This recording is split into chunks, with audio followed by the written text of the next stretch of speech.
c'est une mobilisation d'envergure aujourd'hui contre Hercule. Ce sont les salariés d'EDF qui manifestent contre ce projet nommé Hercule donc, et qui devrait scinder l'entreprise en 3 pôles.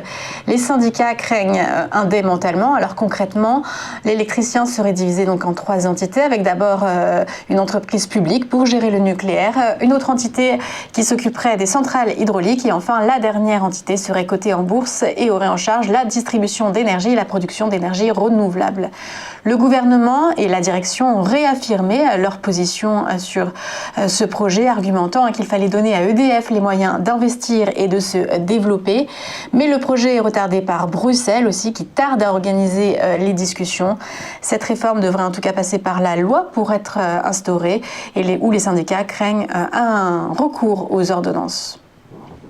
Et un trafic de passagers en baisse de 70%, c'est le bilan de l'année 2020 du hub de Paris, publié hier par ADP. 22,3 millions de passagers passés par Roissy-Charles de Gaulle, 10 millions pour Orly. Les prévisions 2021 restent alarmistes avec un retour au trafic normal à seulement 40% du chiffre habituel dans les mois à venir.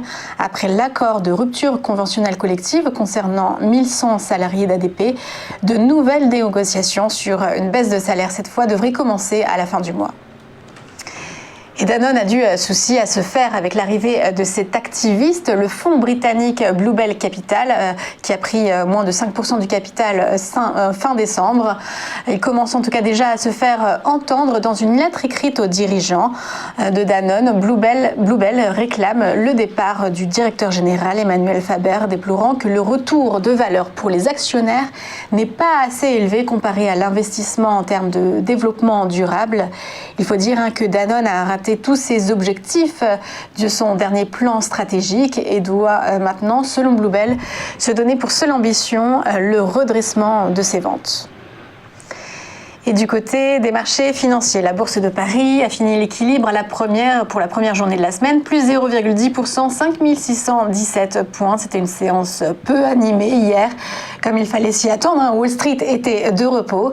Ce matin, c'est Hong Kong qui est en forte hausse, plus 2,6%, entraînant Tokyo dans son sillage avec plus de 1% de hausse. On suivra aujourd'hui les résultats annuels de deux banques américaines, Goldman Sachs, Bank of America, suivra aussi Netflix.